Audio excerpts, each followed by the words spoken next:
નમસ્કાર સાથીઓ, હું રત્ના વોરા. મારા યુટ્યુબ ચેનલ જાણવા જોગમાં આપ સૌનું ખૂબ ખૂબ સ્વાગત છે. સાથીઓ, આજે વાત કરવી છે ગુજરાતમાં જે લોકસભાની ચૂંટણી થઈ રહી છે તેમાં ગુજરાતમાં કોંગ્રેસ પક્ષે જે ઉમેદવારોને ઉતાર્યા છે એમના વિશે અને એમના નામો વિશેની ચર્ચા કરવાની છે. પહેલું નામ છે કચ્છ. એ અનામત બેઠક છે અને અનામત બેઠક ઉપરથી નીતિશ લાલાનની પસંદગી કરવામાં આવેલી છે. તેઓ પૂર્વ કચ્છ જિલ્લાના યુથના કોંગ્રેસ પક્ષના પ્રમુખ છે અને તેઓ શિપિંગની બિઝનેસમાં જોડાયેલા છે. બીજું નામ છે બનાસકાંઠાની બેઠક ઉપર ગેનીબેન ઠાકોરનું. ગેનીબેન ઠાકોર વાવ સીટમાં 2 ટર્મના સિટિંગ ધારાસભ્ય છે અને તેઓ રાજકીય રીતે ખૂબ જ પરિપક્વ અને પીઢ નેતા છે. ત્રીજું નામ છે અમદાવાદ પશ્ચિમની બેઠક ઉપર ભરત મકવાણાજીનું. શ્રી ભરત મકવાણાજી શ્રી યોગેન્દ્ર મકવાણાજીના સુપુત્ર છે અને તેઓ પોતે પણ સોજિત્રામાંથી ધારાસભ્ય રહી ચૂકેલા છે. ચોથું નામ છે પોરબંદરમાંથી શ્રી લલિત વસોયાજીનું. તેઓ રાજકોટ ડિસ્ટ્રિક્ટના પ્રેસિડેન્ટ રહી ચૂકેલા છે, પૂર્વ ધારાસભ્ય છે અને પાસમાં એક્ટિવ પણ હતા. પાંચમું નામ છે વલસાડથી અનંત પટેલજીનું. શ્રી અનંત પટેલજી વાસંદાના ધારાસભ્ય છે અને 2 ટર્મ્સના ધારાસભ્ય રહી ચૂકેલા છે. જલ જંગલ અને જમીનની વાત આવે ત્યારે અનંત પટેલનું નામ આવે છે. બારડોલીથી સિદ્ધાર્થ ચૌધરીજીનું. તેઓ પૂર્વ સાંસદ અમરસિંહ જેઠ ચૌધરીના સુપુત્ર છે અને તેઓ પોતે તાપી ડિસ્ટ્રિક્ટ પંચાયતના વિરોધ પક્ષના નેતા છે. પાટણથી શ્રી ચંદનસિંહજી ઠાકોરનો. તેઓ સિદ્ધપુરના પૂર્વ ધારાસભ્ય છે. સાબરકાંઠામાંથી ડોક્ટર તુષાર ચૌધરી ચૂંટણી લડવાના છે. તેઓ પોતે 2 વખત સાંસદ સભ્ય રહી ચૂકેલા છે અને હાલ ખેડ બ્રહ્માના ધારાસભ્ય પણ છે અને પૂર્વ કેન્દ્રીય મંત્રી રહી ચૂકેલા છે. ગાંધીનગરની બેઠક ઉપરથી શ્રી સોનલબેન પટેલ ઉપર પસંદગી ઉતારવામાં આવેલી છે.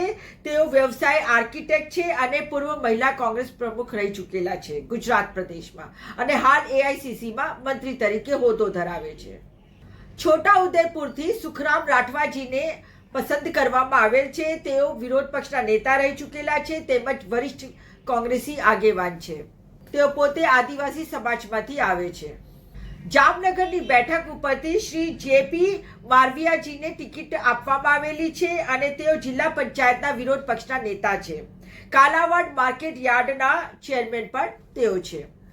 અમરેલીમાંથી ગુજરાત પ્રદેશ મહિલા કોંગ્રેસના પ્રમુખ શ્રી જેનીબેન ઠુમ્મરને પસંદ કરવામાં આવેલા છે. તેઓ મહિલા ઉમેદવાર છે અને ખૂબ જ મજબૂત ઉમેદવાર છે. તેઓ કોંગ્રેસના પૂર્વ સાંસદ શ્રી વિરજીભાઈ ઠુમ્મરના દીકરી પણ છે. આણંદમાંથી ગુજરાત પ્રદેશ વિરોધ પક્ષના નેતા શ્રી અમિત ચાવડાજી ચૂંટણી લડી રહ્યા છે. તેઓ 5 ટર્મ સુધી આંકલાવમાંથી ધારાસભ્ય રહી ચૂકેલા છે અને હાલ પણ તેઓ ધારાસભ્ય તરીકે ચાલુ છે. તેઓ ગુજરાત પ્રદેશ કોંગ્રેસ સમિતિના પૂર્વ ચેરમેન પણ રહી ચૂકેલા છે. તેઓ ગુજરાત પ્રદેશ કોંગ્રેસ સમિતિના પૂર્વ પ્રમુખ પણ છે. ખેડામાંથી શ્રી કાળુસિંહ ડાભીની પસંદગી કરવામાં આવેલી છે. તેઓ પૂર્વ ધારાસભ્ય છે, પીઢ કોંગ્રેસી છે અને કપડવંડના ધારાસભ્ય રહી ચૂકેલા છે. પંચમહાલમાંથી શ્રી ગુલાબસિંહ ચૌહાણની પસંદગી કરવામાં આવેલી છે. તેઓ ધારાસભ્ય છે લુણાવાડામાંથી અને ચેરમેન છે મહીસાગર જિલ્લા પંચાયતમાં. દાહોદમાંથી ડોક્ટર પ્રભા તાવિયાડની પસંદગી કરવામાં આવેલી છે. તેઓ પોતે પૂર્વ સાંસદ રહી ચૂકેલા છે. સુરતમાંથી નિલેશ કુંભાણીની પસંદગી કરવામાં આવેલી છે અને તેઓ પૂર્વ કાઉન્સિલર છે. ભરૂચમાંથી ચેતર વસાવાની પસંદગી કરવામાં આવેલી છે. તેઓ આમ આદમી પાર્ટીના ધારાસભ્ય છે અને તેમને ગઠબંધનમાં ટિકિટ આપવામાં આવેલી છે. તેઓ હાલ ગેડિયાપાડાના ધારાસભ્ય પણ છે. તો સાથીઓ, આ છે કોંગ્રેસ પક્ષની યાદી.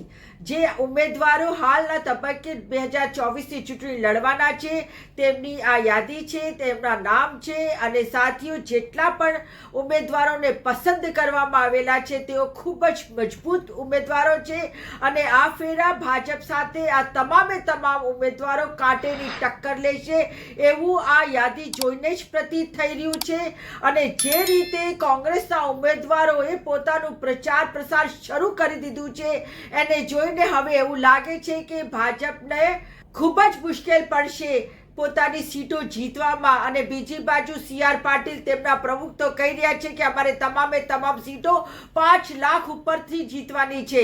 હવે પાટીલ સાહેબને તો મારે એટલું જ કહેવું છે કે સાહેબ, સપના જોવાનું બંધ કરો. સમય અને પરિસ્થિતિ બદલાઈ ગઈ છે. આ કોઈ 2014 કે 19 નથી કે લોકો આંખ બંધ કરીને તમને વોટ આપી દેવાના છે. હવે ગુજરાતની પ્રજા ત્રાસી ગઈ છે, કંટાળી ગઈ છે તમારી વાતોથી, તમારા જુમલાઓથી, તમારા વાયદાઓથી. ખાલી વાતો જ કરો છો. પબ્લિક તો તમને હવે ઓળખી ગઈ છે અને વારે ઘડીએ કોઈકને મૂર્ખ ના બનાવાય. એટલે 5 લાખની વાતો છોડો. હવે તો એ જુઓ કે 26 માંથી 26 બેઠકો તમે જીતો છો કે નથી. મારે તો એટલું જ કહેવું છે કે બસ હવે પતી ગયું, અને હવે સમય આવી ગયો છે કે જ્યારે કેન્દ્રમાં ઇન્ડિયા ગઠબંધનની સરકાર બનશે અને લોકો હાશકારો ખાશે. સાથીઓ, આજનો વિડીયો હું અહીંયા જ મારું પૂરું કરું છું. ફરી મળીશ એક નવા વિડીયો સાથે, નવા વિચાર સાથે. જો આપને મારો આ વિડીયો પસંદ આવ્યું હોય તો મારું YouTube ચેનલ જાણવા જોગને સબસ્ક્રાઇબ કરશો, એને વધારેમાં વધારે શેર કરશો, લાઈક કરશો, અને મને આપ Facebook, Insta તેમજ X ઉપર પણ ફોલો કરી શકો છો. નમસ્કાર.